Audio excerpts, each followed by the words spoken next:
Welcome to The Vocal Minority, with Nick and Steve broadcasting live on the Really American Media platform. You all have joined us just in time for our Political Week in Review. Keep in mind, champions, this is all need-to-know news. News you need to know. It's been another wild boar of a week, oink oink. So hop to it, boys. Let's get this dumpster fire under control before we start our weekend. It's been another wild boar of a week, and we're only on Tuesday. Is that what the gentleman's trying to offer up? It's the pace we're going at nowadays. So, yeah. Oh, that's my bad. I should have had a new show open. Welcome to The Vocal Minority with Nick and Steve. Here we get ready to do a political weekend review twice a week on the Really American Media platform. Here on YouTube, here on Facebook, and then we'll have it available for download everywhere, ladies and gentlemen, because one day, for crying out loud, just isn't enough. Yeah, it's fair. I mean, in all honesty, it's really not been enough. So, yeah, doing it 2 days a week, Tuesdays and Fridays, 3 o'clock-ish, give or take. You know, Nick and I came from the world of radio, where 3 o'clock is 3 o'clock. Now it's like, 3:02, close enough. You know? Right, yeah, you do That's feel West like Coast. you have a little bit of play, right? That's right. So, yeah, we're live on the West Coast just after 3 o'clock on Tuesday. So if you are watching this on YouTube or Facebook, this is actually live. So feel free to comment and get vocal. Literally the name of the game. That's right. Your chance to be a part of the resistance, for crying out loud.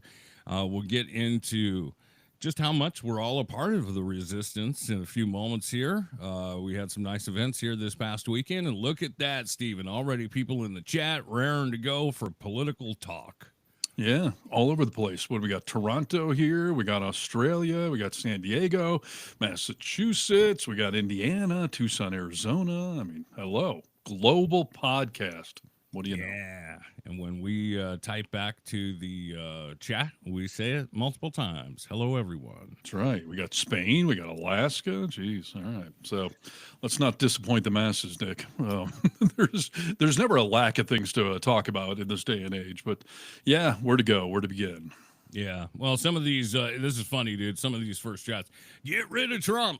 We're trying, dude. It's not up to us, or he would be gone. But yeah, we'll be talking about the midterm elections and who knows what else. Oh, hey, Washington State on here. Oh, look Steve, at that. Oh, look at that. Steve, I miss hearing you on the radio in Seattle. Is that you? I don't know who the hell.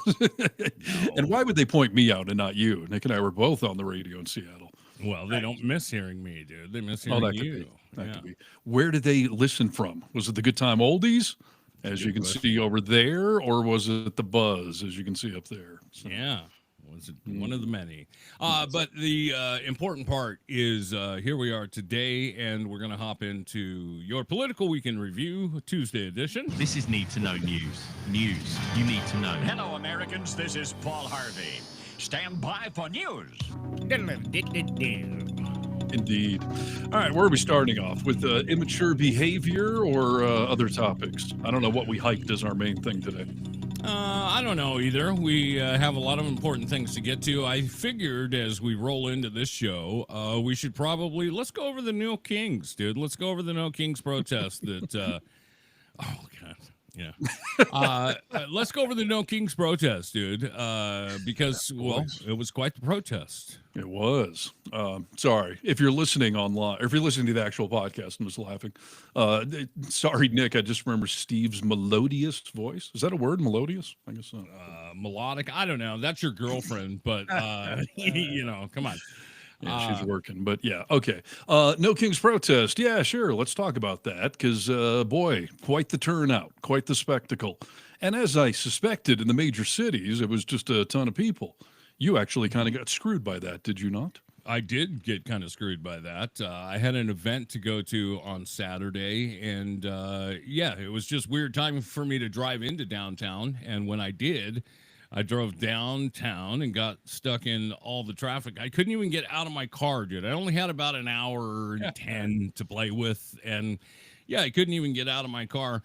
Let's take just a quick peek here at, oh, this is just a quick video of what some of the major cities looked like for No Kings Protest Day, Steve.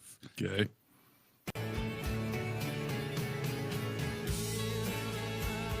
Yeah, these are some of the biggest cities. So coming in at number one was obviously New York, 250,000 people. Yeah. Washington, D.C. repping big, 200,000 march to the U.S. Capitol. Chicago. Love it. My kid's in there somewhere. Yeah. Did they say something? It was great, huge. Yeah. Oh, yeah. Philadelphia repping in a huge way. Wow. No numbers, but you can see, I mean, if you're watching the podcast. Austin, Texas repping Nice. the No Kings protest. Yeah, look at that. Southern states. Wow. Just because it's a red state doesn't mean there's not lives in it, you know? Yeah, look at Los Angeles, dude. I mean, I that makes me a little claustrophobic. San Francisco stepping up big. Yeah, Portland. I thought that place was on fire. Yeah, I wonder how they're avoiding the bullets in the war-ravaged city. Yeah. 2,700 events, yeah. Yeah, it was one of the biggest protests. I mean, if not the biggest protest in the history of the United States of America. I think it was the biggest in the history of political protest in America. And boy, that says a lot. To get anyone in America off their ass on Saturday and go outside and participate in something like that really does speak volumes. And for you, I know you got screwed by Seattle traffic, but what was the most disappointing part? That you didn't get out there with, shoulder to shoulder with the protesters, or that you later found out Dave Matthews was in the crowd and you could have theoretically bumped into him? Totally. Well, both. I mean, both. I'm going to be honest. I would have loved to have bumped into Dave, but yeah, Dave Matthews is, he's obviously my favorite if you listen to the podcast. And I would have loved to bump into him, but just the overall energy, usually when I'm stuck in traffic and I'm in the car, I'm just like, get me out of here. I turn into a real son of a bitch. And the energy ruminating off all of these people, I was just, there were times I was choked up. I was like, these are my people. These are the people that are coming together that know we have a fight on our hands, and are doing something about it rather than just saying like, hey, we have a fight on our hands. Yeah.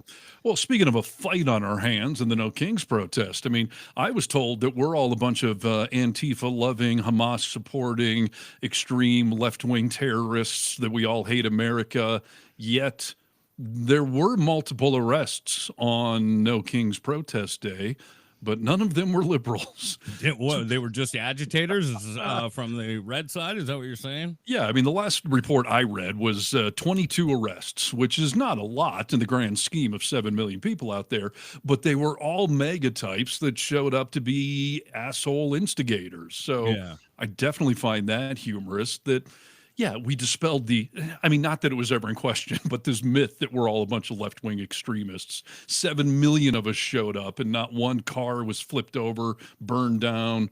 We didn't overthrow any governments. Think about this, dude. Not, 7 million and not one mass shooting happened. Not one mass shooting took place. It would have been a great place for that to take place. But, we don't shoot people on this side. No, for sure. And so I did get out there and I did have a crazy little experience that about 1 million of you have already watched it on Really American, but shall I recap the highlights of my small town adventure? Yeah, please do, because it was big time small town, in my opinion. It was. Hey, look at all these Seattle people. We got multiples on here. So loving it, dude. Yeah, PNW.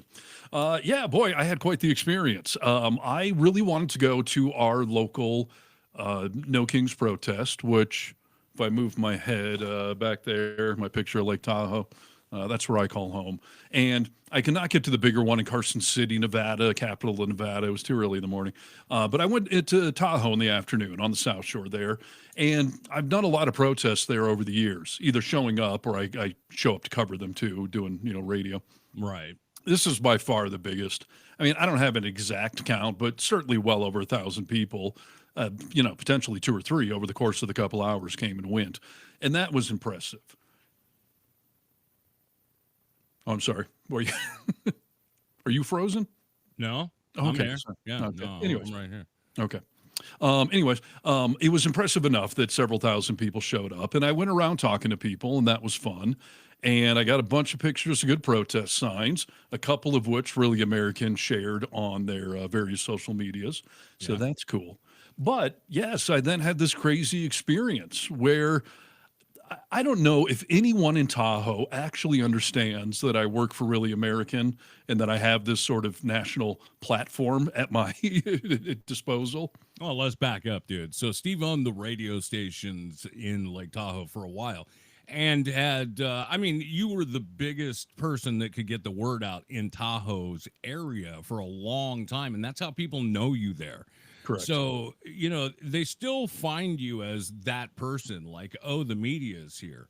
But True. yeah, to know that you have the world captivated on some level, you know what I'm saying? I don't think they know. No, they don't. And so a lot of people's pictures have been, shared worldwide because of that. But yeah, I had this crazy experience where I covered the whole thing. I interviewed a bunch of people. I was taking pictures. And then I noticed two Trump supporters showed up at this little small town rally and they stuck themselves right in the middle of it all. And it was actually a mega mom and daughter. Which is just odd. First of all, okay. I'm not against at all protesting with your kids. I mean, she seemed of age to go out and protest, high school kid. But when you're showing up to antagonize and to instigate, I think that's so inappropriate, dude. That like what all these people are here and you're gonna go basically metaphorically spit in their face with your child. It just seems odd to me. It is. Listen, I don't want to frown on their free speech rights because they have the right to, but there is a little common sense involved.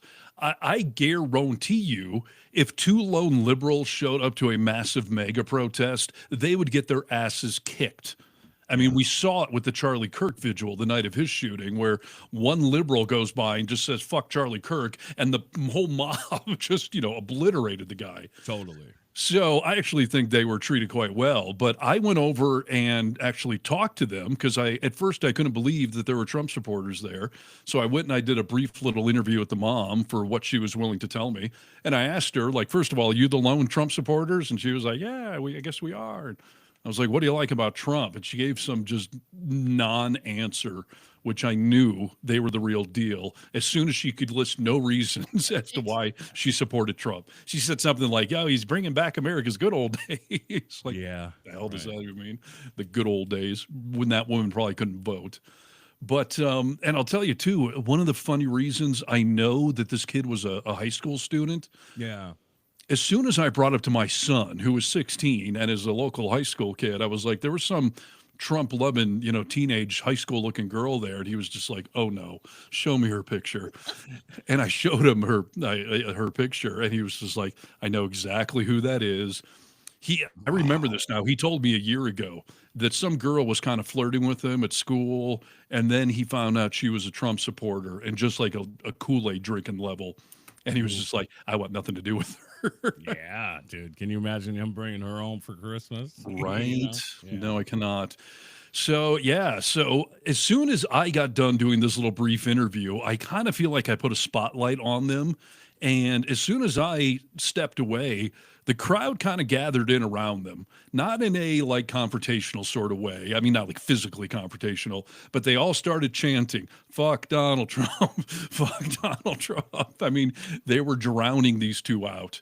And people started putting their big flags in front of their Trump thing. Like they were really, attempting to dry them out. And they were doing what needed to be done, dude. That's exactly what they should have started doing, Right. And normally, like we were talking last week on the show, normally they have protesters and counter protesters in a separate area.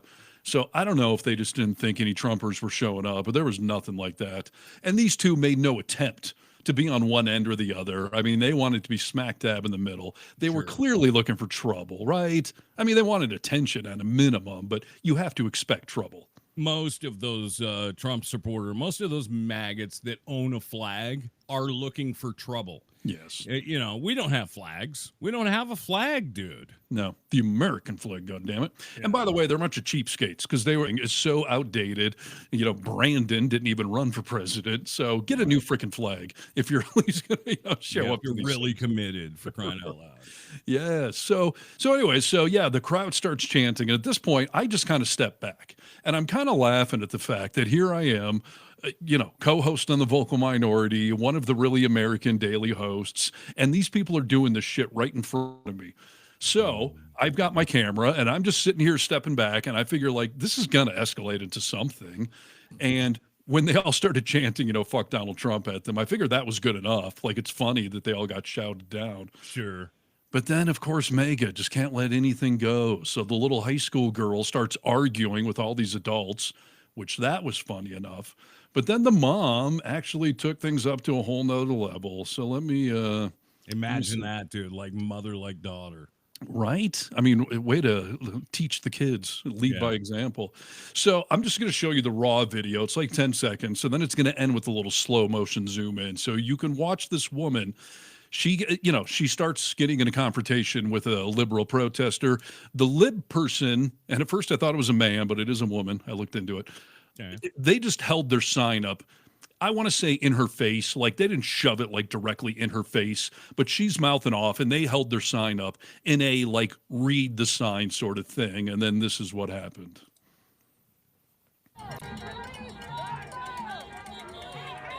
Bam, there she goes grabbing the sign. People come in and break up the scruffle here. And then here's the slow motion. You can see she grabs the sign, breaks it in half basically. Freaking idiot, dude. And Right. that's illegal. I mean, you can't do that, right? It is straight up illegal. I have done a couple of videos here for Really American about that fact. I did one a couple of months ago. I think it was Idaho or maybe Iowa, one of those I states, where some, Trumper pulled over and somebody had anti-Trump signs on a freeway overpass. He started tearing them down. Dude got arrested. Yeah. There's a famous video on YouTube of a college girl that shows up to a pro-life rally. They're anti-abortion, and she takes one of their signs and runs away.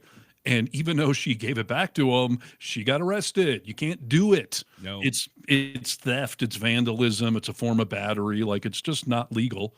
Yeah. So all those people there were apparently volunteers with the city and the No Kings people, and they tried to break it up. And then the woman, it escalated again, and she got in the protester's face, and she started pumping her fist, like holding her flag, which is known as menacing. Like she broke the law several different ways. And at no point did any of the No Kings people sink to her level. No one did anything physical or confrontational beyond verbal with her at all. Yeah, well, that's the way we argue too, right? I mean, that we have facts, we can sit and we can talk and we can tell you what's going wrong, but when you run out of things to actually say that are true and factual, that's where you go. You go to taking the sign. This is bullshit. I hate this. But when you saw all those people react to that of just like, what the hell, dude? And they didn't go grab her sign and they didn't push her or things didn't get violent. Right. That's just one of the differences between the two sides that's happening Absolutely. here. Yeah, absolutely. The whole thing sort of tapered off after that. And I will tell you, so I did two different versions of that news story. I did one for Really American, where it's my honest to God opinion and take on things. It's me unfiltered, as I always am here on this platform.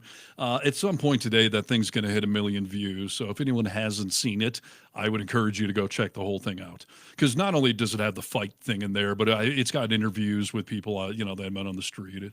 It's a good little segment. But then I also do local news here in Tahoe.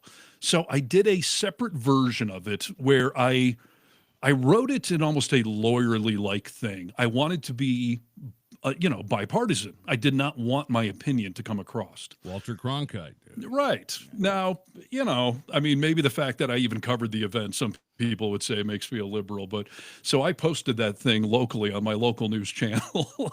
And, Did it blow up?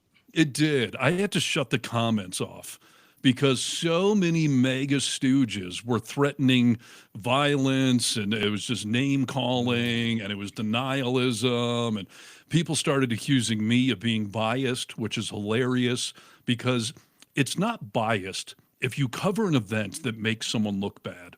Right. Just because my coverage made the mega people look bad does not mean it's biased. I just simply showed everyone what it was. I simply stated that is generally illegal to do. And yeah, people are just going off, and it was hilarious. And one person wanted me to, I went around asking people, like, what's your message to Trump? And this one woman was so pissed off that I didn't fact check what people were telling me. It was their opinion. It was their answer to, like, what are you going to fact check? Yeah. I'm gonna real time fact check during this. Like, this is your opinion. I'm just getting everyone's voice out here. I was That's going to the say, it's an platform. opinion. You can't even fact check it. And I noticed that woman didn't ask me to fact check the mega mom who said that Trump was making America great again and Of taking it back. course. Right. So only fact check the people that make you look bad. So yeah, I find it hilarious. And several people asked, how come you didn't send this to the police? Well, I did. So I'm going to Oh, let you them. did. I did. I'll let them do whatever the hell they want to do with it. I sent them a link on through Facebook to their Facebook page, and I wasn't trying to be involved in the story at that point. I was just trying to cover it. And Yeah. same with putting out the story locally. Like, I'm just covering it. The Yeah. cops, it's small town. Everyone's going to see that thing. So they can take it from there. What do you think the reaction will be? Like, if you had to pick, will they do anything about it, or is this just like, it happened, whatever? I would assume that's going to be their response. It happened. No one was bludgeoned. I'm sure they don't want to get into a big political thing. But if they're going to follow the letter of the law, they absolutely should. Yeah. It was battery or vandalism or whatever you want to call it. I mean, it's pretty clear. It was menacing for sure. So Yeah. this will be a good little test of these small town cops to see if they want to, do anything at all, or just hear no evil, see no evil. It was nice to be able to prove people wrong on national level. And in fact, you know what? I heard some people on our last Friday's podcast were talking about, I heard there's a No Kings protest in Australia. Like, this happened worldwide in some areas, not at large like it did here, but that's pretty impressive. We saw all the people from Mike Johnson to the other idiots talking about, on Fox News, this is going to be, what is it, I Hate America Day or whatever. I'll tell you what, dude, I watched a lot of coverage on this. Like, I was downtown Seattle, I saw some of this, and it's crazy that people were proper, they were kind, they were all the things that we walk side by side with, Yes. So in numbers that large, I was impressed to see that, because you're always gonna, let's face it, we've said a lot of times here, people that disagree with Trump, some of them are idiots too. Like, we're not all as great as Steve and I. Come on. Right. Clearly. So it was nice to see that. I got a couple of things I want to talk about here. Jon Stewart made some great points about this No Kings protest. Okay. And the fact that, all these maggots are saying, like, what are you guys talking? We don't have a king.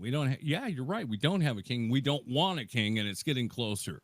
Yeah, we got someone acting like it. That's the whole point. I saw so many people in the comments, even on my local news story, like, I guess your protest worked. We still don't have a king. Right. Like, bite me, a-holes. Like, the fact that he's acting like it, that's the problem. Yeah, exactly. So the way I saw Jon Stewart cover part of this, I was just interesting to me and something for us to think about here as we watch. All right, let's see what the Declaration says. Give me a beat. Come on. All right. The Declaration says, he has kept among us in times of peace standing armies without the consent of our legislatures. Done. Cutting off our trade with all parts of the world. Ooh. That does sound familiar. He has obstructed the administration of justice. Yeah. It's getting hot in here. And here's one more. He has excited domestic insurrections amongst us. I mean, come on. I'm calling it. Look, maybe Trump isn't an all-powerful king, the kind who can do whatever he wants, but he's undeniably king-adjacent, king-esque. Wannabe. Yeah, that's the whole freaking point. He's a wannabe dictator, authoritarian king. And by the way, all of his little AI videos that he was rage tweeting this weekend, I find them disgusting, immature, and all that, and we'll talk more about it. But ultimately, we're driving the man batshit crazy, literally and figuratively. That is why they are saying it's an I Hate America rally, and he's posting his little AI Top Gun videos and stuff. Like, it is working. Attacking his narcissism is the best way to hurt him. Yes. Oh, yeah. Well, like you said, we saw it with his AI videos, which I'm getting so tired of the fact that he's using these AI videos to pump up his base. And I mean, the one that he posted was so inappropriate. As far as I don't know if everyone saw it or not. Donald Trump was in a fighter jet and he was flying around these No Kings protests and dropping human feces on all the people that were protesting, right? I don't know if it's human feces, in fairness. Well, it was feces. Okay. Yeah. Thank you for checking me, Steve. I need to be checked once in a while. Yeah, and he was dropping it on actual like models of human, like, you know, Harry Sisson or whatever the hell his name is, like the young liberal dude. Yeah. Which you can try to laugh at that if you want, but you are painting a target on a kid like that when Totally. Trump singles him out. I know it's an AI fake video, but still, you're sending a message to the Proud Boy types out there that this is an enemy of ours. Exactly. This is who to get. Go get them. You know, just like when Trump said to the Proud Boys, "Stand back, stand by." You know, like it's a dog whistle, basically, of like, hey, he's an enemy. You want to pick on someone? Go get him. Yeah. This was this AI video of him flying this fighter jet was all set to Kenny Loggins' Danger Zone from Top Gun, right? Yep.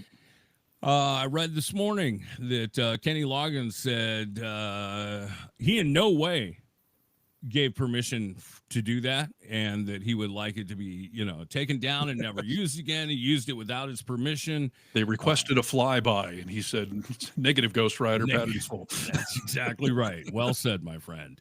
Loggins stated he would have denied permission if asked and expressed that he can't understand why anyone would want their music associated with something created to divide people. Right. He did then come out and say, you know, he can't use Danger Zone, but I do have a couple of other songs that he can use. You know, I'm not going to give permission for Danger Zone, but we'll give him permission for other songs of mine. Your mama don't dance and your daddy don't rock and roll. So Trump's using them now. Your mama don't dance and your Loggins daddy and Messina don't there. rock and roll. Cut loose, put it loose, kick off the sundays. Trump's got a long tie, dude. He does. Those Ankles. Yeah. So yeah, he emphasized the need for unity and patriotism, saying there is no us and them. We're all in this together, and he hopes music can be a force for connection. That's sweet. They got to stop that shit, literally and figuratively again. I mean, the list of musicians that have said, stop using my music has gotten so freaking long. I've done videos on it where I literally run out of breath as I'm sitting here reading through the long list. And I know some people find it comical, but copyright violation is a real thing. Like taking somebody's creative property, their intellectual property, and using it, it's a real freaking thing. And the White House, because they've got their immunity and because Trump thinks he's a king, they just keep asking for, well, I want to say forgiveness and not permission, but they don't offer any forgiveness. It's just a middle finger. We're going to use whatever we want. And when you threaten to sue us, sure, I guess we'll take it down. But the damage is done at that point. And then now celebrities and musicians, whether you're Kenny Loggins or Chappell Roan or Metallica, like now you got to come out and put yourself on the line and denounce this stuff. Yeah. No, I love it when people step up and denounce it. Gosh, we just had somebody say on the chat, like, yeah, let's just keep it to Kid Rock and Ted Nugent. And, you know, that's the problem is they have such a tiny list of people that they can actually pull from. Oh, Lee Greenwood's on that list too. So, yeah. So. No, exactly. And I do find it funny. One of Kid Rock's biggest hits, American Badass, that they all love so much, it's set to a Metallica song, which is why they can't use it for any of that political stuff, because Metallica gave Kid Rock permission to do it for just that song, but not to put it on political propaganda and whatnot. So, yeah, nice job. Yep, 100%. They've made that very clear. Metallica wants nothing to do with Trump, as most talented musicians do not, so... Right. And yeah, I truly find this behavior to be disturbing. I mean, we have a bunch of high school bullies running our country right now. I mean, seriously, this is the kind of crap my son puts up with on Instagram and whatnot, like AI videos and bullying and just F you. I'm never going to say I'm sorry. I mean, we saw Mike Johnson defending that Top Gun video, JD Vance. Not only did he defend it, he posted it on Blue Sky, which What all did of they? Trump. How did they defend it? I didn't see him. Would they just say we're joking? It's funny. Yes, no. Mike Johnson said something about no one is more effective at using social media to make a point than President Trump. Like, do you really, Propaganda? You mean? right? And all of this talk about, whether a president should be a unifying force, and if we're calling for violence, and if we're taking the temperature up or down, and like, it's all completely preposterous that clearly this kind of thing is raising the temperature. And yes, you're putting a target on the Harry Sissons of the world and of those videos, and just looking like an immature twat waffle, which is one of my favorite new words. Twat waffle. I love that, dude. Where'd you get that? Someone on Really American, they commented on one of my videos that someone was being a twat waffle. So Yeah. I think that's a British thing. I like that a whole bunch, dude. And then speaking of immature behavior, what do you think about all this your mama stuff that's been going on at the White House this week?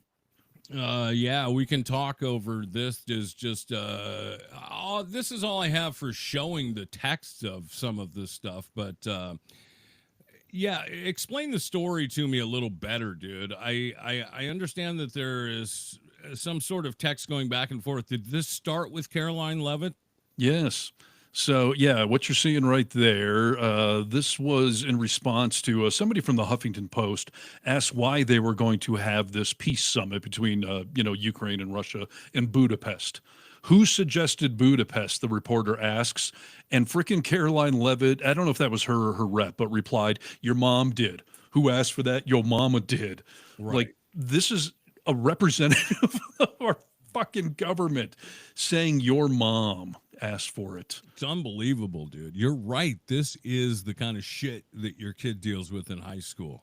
Yeah. Oh, so that was Stephen Chung, who's a representative of, in Carolyn Levitt's little world there, said the your mom thing. And then again, you would think that when they see the blowback, when they see how dumb this looks, that they would just probably step away slowly.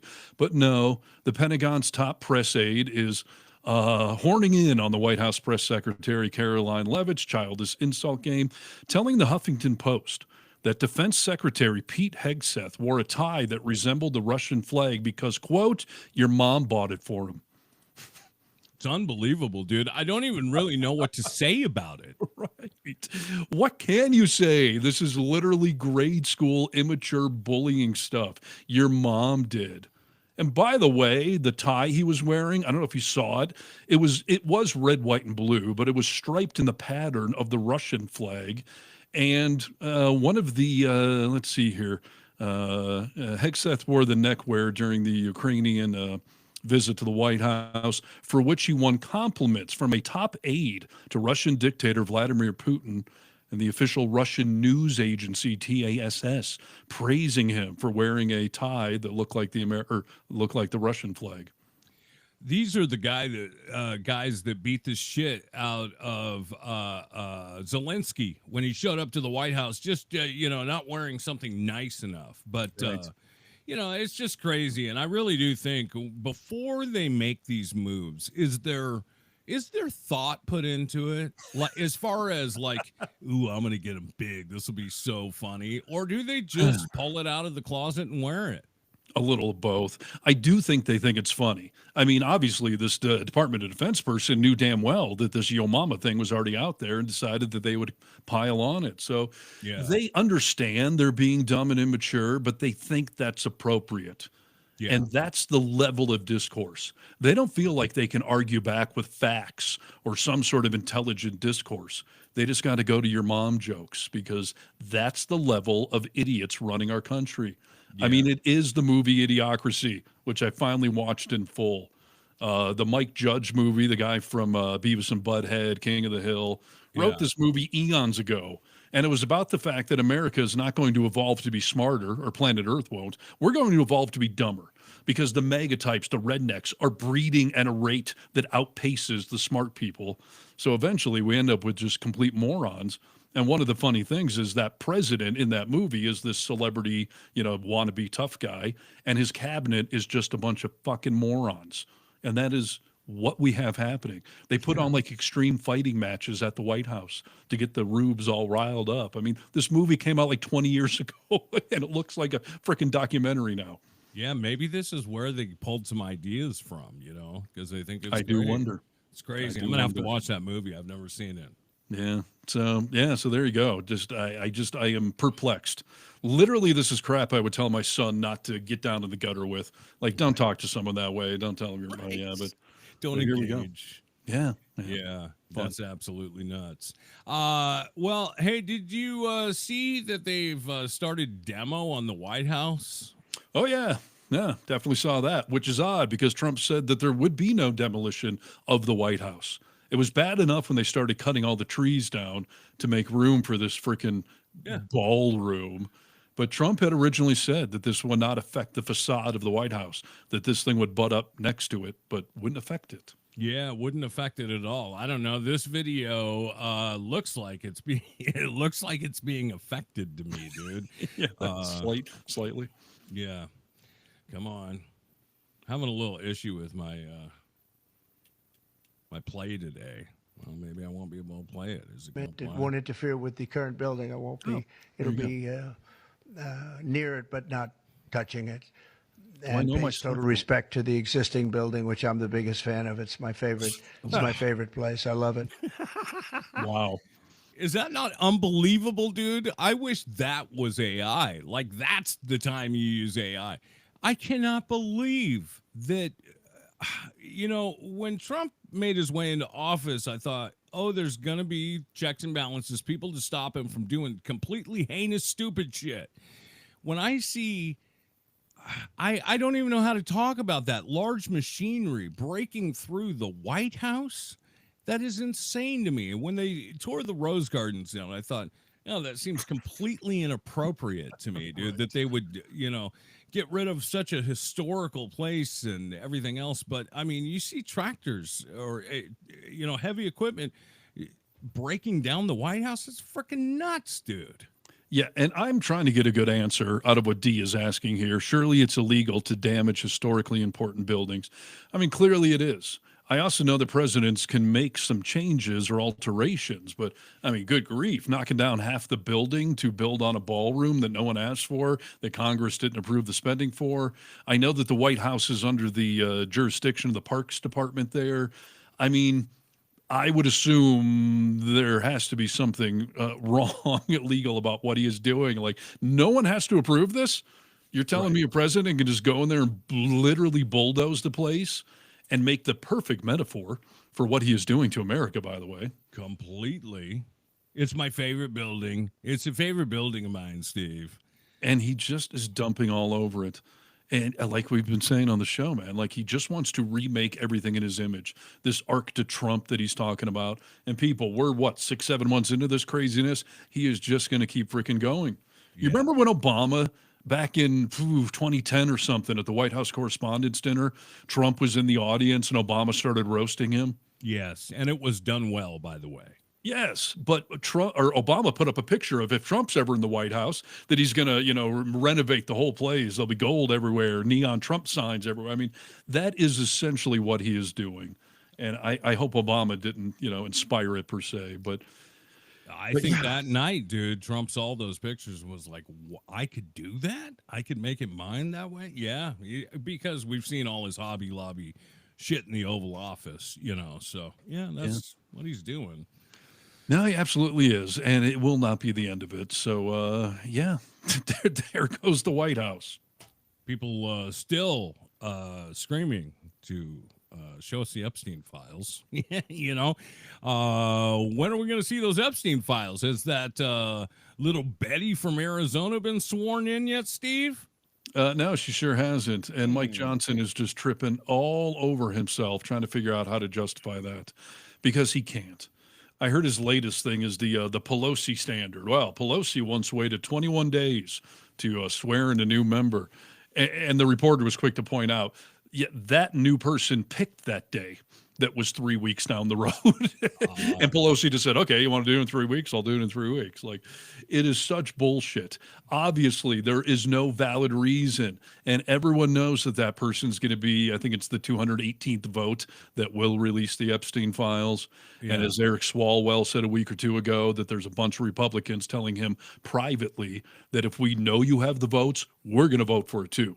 Because we don't want to be seen in the eyes of history as voting against releasing it. So I don't think they'll be released by one vote. I think it's going to end up being a little bit of a tidal wave. And of course, Trump knows that's coming. What is your prediction? Does it finally make a difference in any of this? You know, we go back in time a little bit to, I remember when the Access Hollywood tapes out, Grab 'em by the pussy, when it was going to come out on debate night, I was like, it's so over, dude. Right. You know, is it so over when they release these Epstein files and he's in them all over the place? Listen, to some extent, I think it matters what. Like, I have been saying for a while that Trump clearly knew what Epstein was up to. That birthday card, that is not the body of a woman. That's the body of a little teenage girl. Yeah. He knew what Epstein was doing. Whether or not Trump was actually on the island, whether or not he did something with any underage girl, like that part, I don't know. And I would love to say that if that comes out of the Epstein files, that of course everyone would reject him. But that is not true. His base, at least 30% of them, he could be banging little boys in a schoolroom closet, and they would find a way to justify it. Yeah. Or they'll just say it's a deep fake, it's all a conspiracy, Kash Patel's out to get it. Like, they will twist themselves into a pretzel to not let anything stick to Teflon Don. Yeah. But the middle of the country, the rest of us, like, yes, I think there will be massive outrage. And so maybe that will lead to the landslide we need in the midterms. Maybe we could actually impeach him then, like maybe. But Trump is clearly freaking out. So he knows what's in there, and they don't want it to come out. Yeah. I wonder if we'll get past, oh, this is just a Democratic hoax, you know, that, I mean, he's going to carry that forward if anything comes out for sure. But it is going to, I mean, hey, listen, Republicans are in control of everything. Someone just says, is talking about Pam Bondi. Pam Bondi is controlled by Donald Trump for better or for worse. So, you know, it's going to take somebody to come out and say, oh, no, we're not going to put up with this. And I have a feeling people like Pam Bondi are going to get on the train of saying it's a Democrat hoax. Okay. I thought you were saying she's going to get on the train of the right side of history and help throw a line. No, dude, that would never happen. No, it never will. And yes, Glenn there is right. We have heard accounts of pictures with Trump with girls. And like I said, I think the use of the word girls by Michael Wolff, who was Trump's biographer and who Epstein tried to hire to be his biographer, he said that Epstein showed him the pictures of Trump with topless girls. Yeah. Like, not women, girls. Women. Right. So, yeah, like, you know, of course stuff is going to come out. But will it actually change anything in the mega base? No, and no. He could shoot someone in Fifth Avenue. He was not wrong when he said that outrageous thing back in 2016 or whatever it was. So we all laughed at that, dude. We thought it was crazy. And, you know, he wasn't joking, and it is true. So Trump continues to run across the country and try to get people to pledge his allegiance to him, you know, from generals to other politicians. He's been asking, what's going on with Marjorie? What's going on with Marjorie Taylor Greene? Well, I mean, she's acting kind of strange. Did you guys stop drugging her, or, you know, what's the deal here? I love the fact that she's sounding normal as people like, what's wrong with her? She's been drugged. Yeah. I think that, you know, he's going to continue to ask for that allegiance for this very moment of the Epstein files coming out. He had some exchange that was hilarious where Brian Glenn is Marjorie Taylor Greene's boyfriend. You know, he's that douchebag who talked about Zelensky. Yeah. He Not wearing the suit. Yeah. Yeah, he came out and said they're in the Oval Office. They're having this rap session, and the media is there for some odd reason. And he says, you know, I know you won in Georgia, sir. You know, like, I'm from Georgia, so like in 2020, I'm pretty sure I know you won. And Trump was like, yes, I did win. I did win. I don't like the word you used there, pretty sure. I want you to say, I won. And he said it, dude. Well, then Trump realizes that Newt Gingrich is in the room, and he was like, the great Newt Gingrich is in the room with us here. Newt, you think I won in Georgia? And basically asking like for his allegiance again, like, you think I won in Georgia, don't you, Newt? And he said, he said something like, yeah, I think maybe you could have won in Georgia. You could have. Yeah, sure you could have. He was on the ballot. It was like, Newt said I was the best president of all time, except for maybe George Washington. I don't like that you said that. And like was trying to actively have him say like, you were better than George Washington. Was that who said he was top 3 and Trump was pissed? Yes. Yeah, that's hilarious. Somebody told Trump, you're in the top 3 presidents of all time. He was like, not good enough. You're on the podium, asshole. And that's obviously not even true either. Right. I mean, top 3 worst coming in number 1 with a bullet there. Yeah, so, 100%. So yeah, he is walking around still asking for people to pledge their allegiance to him. So I don't know what's going to happen when those Epstein files are released, but release them, damn it. It's time. Yes. Hey, speaking of number 1 with a bullet real quick, segue. Sure. Are you familiar with the Supreme Court case that's going to be heard as to whether or not marijuana smokers should be allowed to own guns? No, I am not. That seems odd. Yeah, so the Republican administration favors Second Amendment rights, but the government attorneys have asked the Supreme Court to review a law about whether or not it's okay for a pot smoker, somebody who admits they consistently smoke pot, to own a gun or not. So this goes back to a 2022 decision. In 2022, the Supreme Court expanded greatly the justification for having no infringement on the Second Amendment gun rights. And some guy in Texas was arrested and had a bunch of pot and coke in his house and admitted that he, routinely smoked pot. And so this law basically said that, no, you can't infringe on the rights. And Trump has asked the Supreme Court to review it. Because even though they claimed to be constitutional lovers, they claim that the Second Amendment cannot be infringed on, Trump is now trying to get pot smokers not to be able to have a Second Amendment right.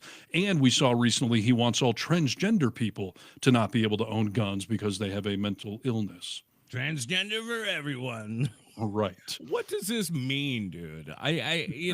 This is insane to me. And you asked me if I've heard about it. No, I haven't. I would really be curious to see how many people have heard about this. Are they trying to keep this one a little under the radar? Because, the NRA doesn't usually want anyone to be restricted from having guns, and they're a big supporter of Trump, right? That is true, but the NRA is on the right side of this, if you ask me. The NRA does not support a federal ban prohibiting marijuana users from owning firearms, just like the NRA came out and said they're not in favor of taking them away from transgender. I mean, at least they're being consistent with their, jerk-off love of the Second Amendment. Yeah. But, just let me just say on behalf of all stoners on planet Earth, you would much rather have us have a gun than any raging alcoholic. I have a cop friend who told me once, I would rather show up to domestic violence disturbance where the dad is baked out of his brain rather than the guy being drunk off his ass. Because the drunk guy, you don't know what he's going to do. The stoner, like, please, man, who cares? I don't know, but I've been around weed for more than half of my life, and I've never seen anyone act erratic on pot. Right. Okay.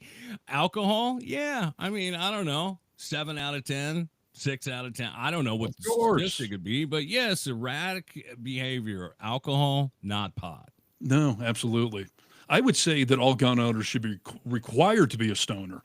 That would probably take gun deaths and violent outrage way the hell down. Totally. Do we go out and use this bad boy, click, click, or do you just want to chill and eat some pizza? It's so true. Alcohol is when you get all enraged and I'm going to fight. And pot's just like, you know what, man, just it's cool. Like, all goes. Yeah, peace and love. Peace and love. Yeah. Pete Davidson had a great stand-up bit about how, he's a better driver when he's stoned, because when he's sober driving, everything pisses him off. He's road raging constantly. But he's like, when I'm baked and I'm stuck in traffic, it's like, I don't know, turn on the radio, just chill, relax. It is so freaking true. It is. So, yeah, the Trump administration would like to take guns away from all stoners. So, obviously, they feel that only liberals smoke pot. But, man, are they wrong. I mean, come on. So many people in this country smoke pot, way more that acknowledge it. But it is definitely a bipartisan issue. Yes. Have you ever been angry, stoned? Have you ever been real mad stoned? That's a great question. When I tipped my bong over, I was like, yeah, like bong water everywhere, man. Yeah. But otherwise, no. I am very similar to Pete Davidson. Like road rage when I'm stoned, no. I got a shouting match with a grandma a couple of weeks ago, and if I was baked, it would not have happened. You did? I did. I don't think I told you the story. No. Listen, I'll give you the brief version, but I'm going down a road, 55-mile-per-hour zone. There's a grandma in front of me, a bunch of cars behind me, and there's a bicyclist on the shoulder, like bicyclists are, right? Yeah. This grandma on a roadway, 55-mile-per-hour zone, slams on her brake and starts yelling at the bicyclist, like as if he's blocking traffic. So everyone behind me, all start honking at this lady. The guy on the bike looks at the grandma and was like, get the fuck, go.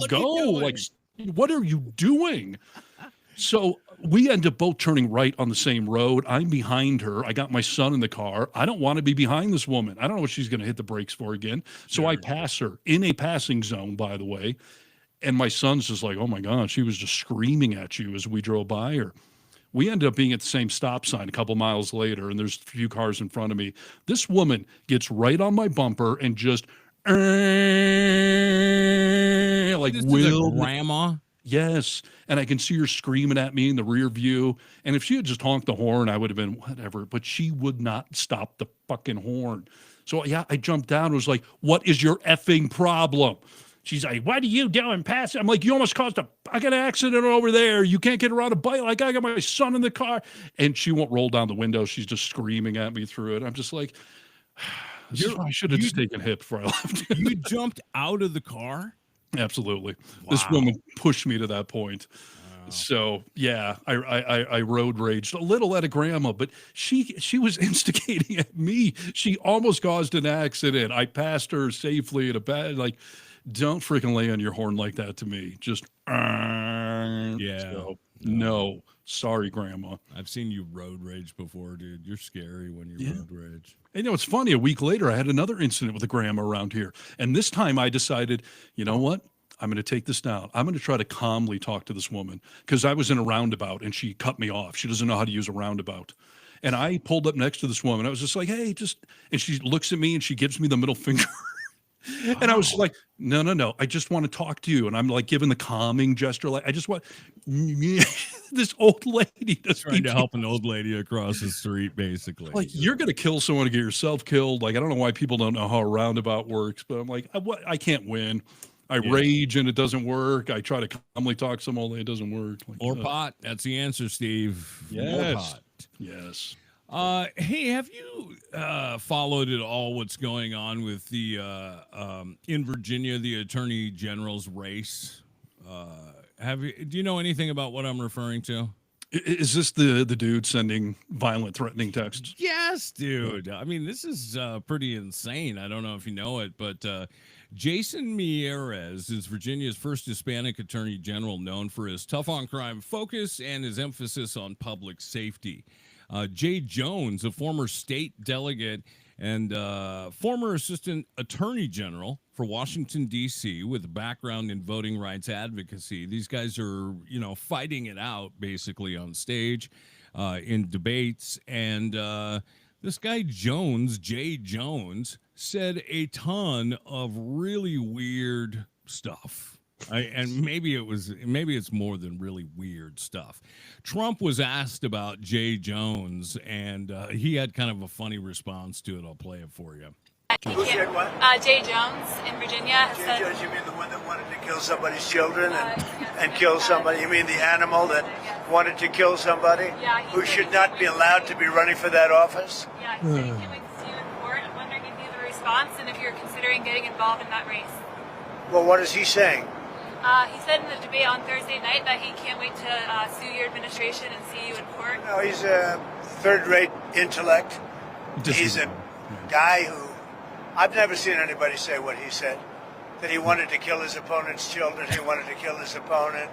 Giving Trump some new ideas, for sure.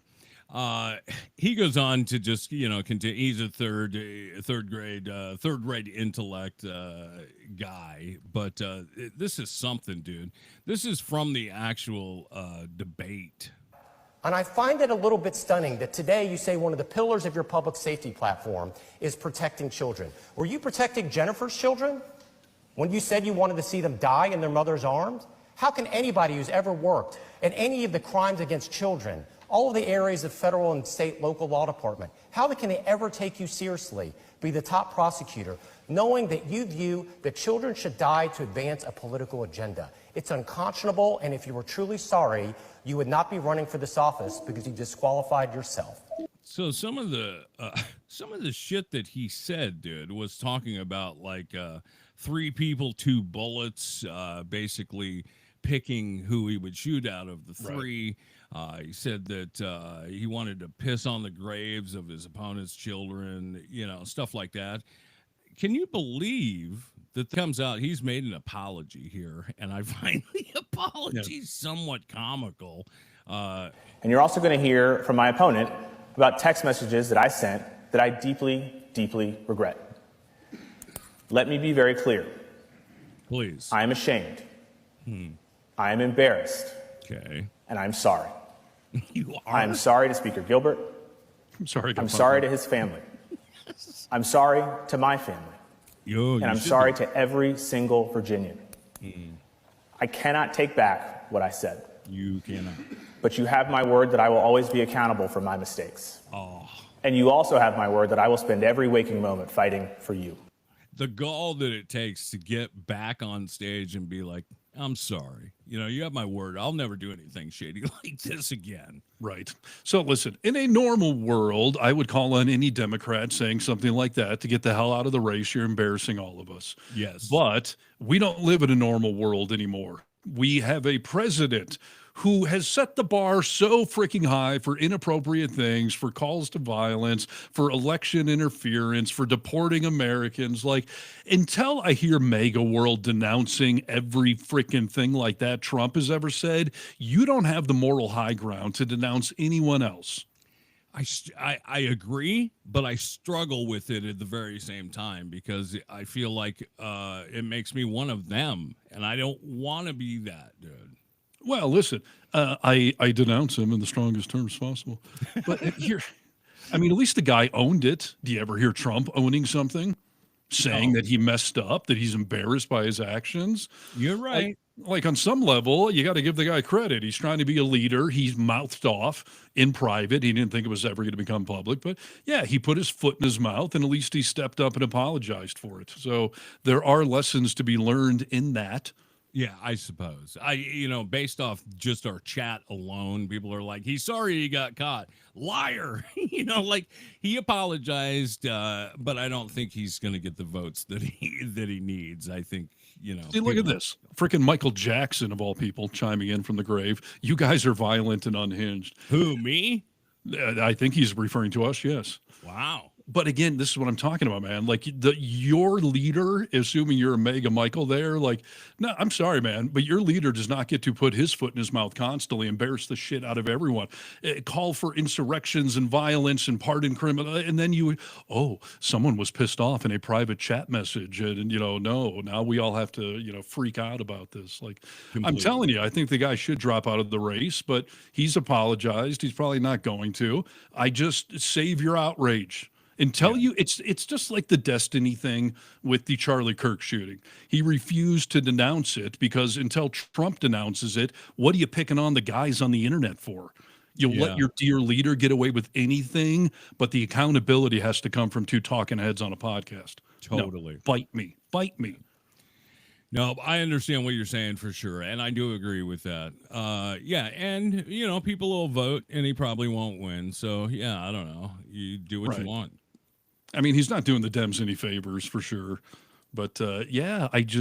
my outrage meter has gotten so freaking high that it takes a lot to tip the needle any further, you know? Yeah, people are reminding us of all the shit we've heard. They're eating the dogs, they're eating the cats. Like, you can't even put into the brain how much effed up shit that Trump has said throughout time. And how many felonies has that guy been convicted of, by the way? Is 34. it 30? Oh, the other guy. Oh, the texter. Like, okay. Is he a convicted felon? No, he's not. He's just now. I don't even think he's gotten in trouble for making threats. Like, he was just talking shit, right? Yeah, you know who texts like that? Your mom. Your mom. Yeah, that's where we're at with our discourse in this country, apparently. If I'm taking my my cues from the White House. So yeah, your mom wants that. Your mom texted that. Your mom this, your mom of that. Let me make an AI video of me taking a shit on all of you so that my fellow Democrats can hold me up as the supreme leader. Like, bite me. Just bite me. Well, we go back to Saturday and think, oh, yeah, well, we had a great No Kings turnout, and that was a great start to the week. Here we are on Tuesday, and all this shit has already happened. So that's why we are now doing 2 podcasts each and every week. That's right. As we give you a political week in review 2 times, right? Indeed. Yeah, and someone was asking on here, like, hey, is this show live at this time? The answer is so every Tuesday and Friday, 3 o'clock, give or take, and that's Pacific time, so 6 o'clock on the East Coast. That, yeah, we'll be here. We're doing this, and it's all archived on the Really American page. If you want to see the video version, the audio version, you can find on all the major podcast sites.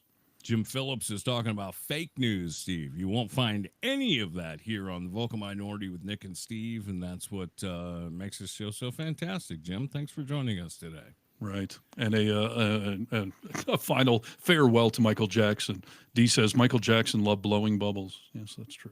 Yes, that's true. All right. We'll see you on Friday. Same bat time, same bat channel. Welcome to your political week, and it's all messed up, so we'll join you again. This has been another production of The Vocal Minority with Nick and Steve. Don't forget to check out all the social media, as the boys are on most platforms. Thanks for being part of the resistance, part of the pushback. Champions all around.